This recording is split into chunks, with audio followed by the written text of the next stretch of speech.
What a mess at the Oxford Union. A highly anticipated debate turned into a full-blown international incident, and you won't believe the drama that unfolded behind the scenes. We're talking last-minute withdrawals, accusations of cowardice, and a prestigious institution caught right in the middle. Let's break down exactly what happened. The motion on the table was explosive. This House believes that India's response to Pakistan is a populist strategy sold as security policy. It was set to be a major showdown at the Oxford Union, one of the world's most famous debating societies. But just hours before it was scheduled to begin on November 27th, the whole thing collapsed into chaos. So, who's to blame? Well, that depends on who you ask. The Pakistan High Commission in London was quick to release a statement. They claimed the Indian side had withdrawn at the last minute, essentially handing a walkover to the Pakistani team. They painted it as India being afraid to defend its policies in a neutral, intellectual setting. It sounded like a clear win for Pakistan, right? Well, not so fast.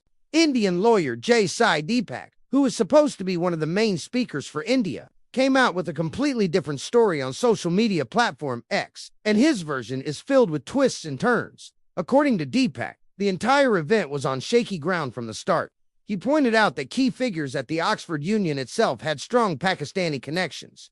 The president of the union, Musa Harai, is allegedly the son of Pakistan's Minister of Defense Production. The treasurer, Raza Nazar, also has Pakistani roots. Deepak suggested this created a biased environment from the get-go. The problems for the Indian side began even earlier. The original high-profile speakers, former Army Chief General and Dr. Subramanian Swamy, had to pull out just 2 days before the debate due to unavoidable commitments. This sent the Indian team scrambling for replacements. Despite the ridiculously short notice, Sai Deepak, who was already prepared, managed to assemble a new team from within the UK, bringing on board Manu Kajuria and pundit Satish K. Sharma. They were ready to go, ready to argue India's case. But then, on the day of the debate, the real drama began. At 3:13 p.m., just as the Indian team was about to travel to Oxford, Deepak received a call. The message of the Pakistani delegation, which included big names like former Foreign Minister Hina Rabbani Kar and Defense Minister Khawaja Asif, had not even landed in London yet. Hearing this, the Indian team decided it was pointless to make the journey. Why go to a debate if your opponents aren't even in the country? But here's where it gets truly bizarre. A little while later, Deepak claims he received confirmation that the Pakistani delegation had, in fact, landed. Not only had they landed, but they were reportedly checked into a hotel right there in Oxford. This revelation led Deepak to unleash a blistering attack. He accused the Pakistani side of deserting the battlefield even before the battle begins. He suggested they simply lacked the courage to face a live, unscripted debate against a prepared Indian team.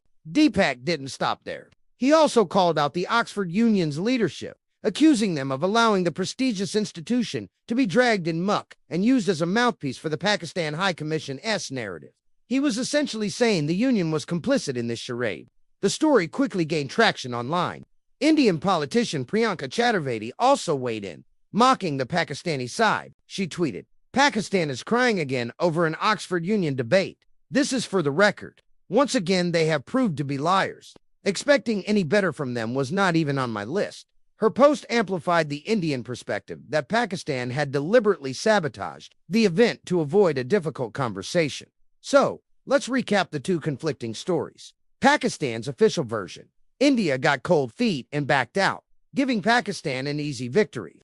India's version, led by Sai Deepak: Pakistan played a deliberate game, first creating uncertainty about their arrival to make the Indian team cancel their travel, and then showing up at the last minute to claim a win by default. It was, in Deepak's words, a Pakistani gambit. This entire episode raises some serious questions. Why would the original high-profile Indian speakers pull out so late in the game? Was the Oxford Union leadership, with its alleged Pakistani connections, truly neutral in its organization of this sensitive debate?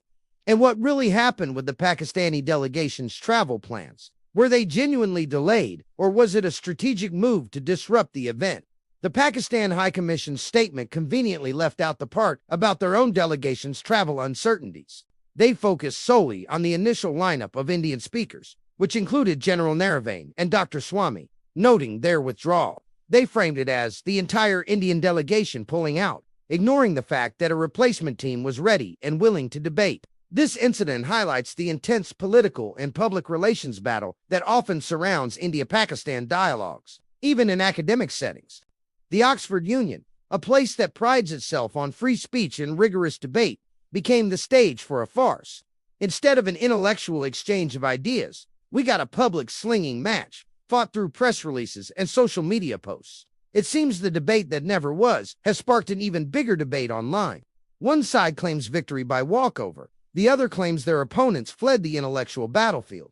Who do you think is telling the truth? Was this an organizational failure, a strategic maneuver, or just a series of unfortunate coincidences? It's a classic case of he said, she said on an international scale.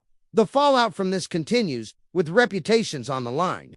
For the Oxford Union, it's an embarrassing episode that questions their ability to host contentious debates fairly. For the Pakistani side, they face accusations of cowardice and manipulation. And for the Indian side, they are fighting to control the narrative and prove they were the ones who were wronged. What a strange and messy affair. A debate designed to bring clarity to a complex issue ended up creating even more confusion and animosity. Let me know what you think about this whole situation in the comments below. Do you believe Sai Deepak's account, or do you think the Pakistan High Commission's statement holds more weight? It's a fascinating look at how diplomacy and public perception are fought not just in government halls, but in university unions and on social media feeds. Thanks for watching. If you found this breakdown interesting, make sure to like this video and subscribe to the channel for more deep dives into the stories making headlines around the world. We'll see you in the next one.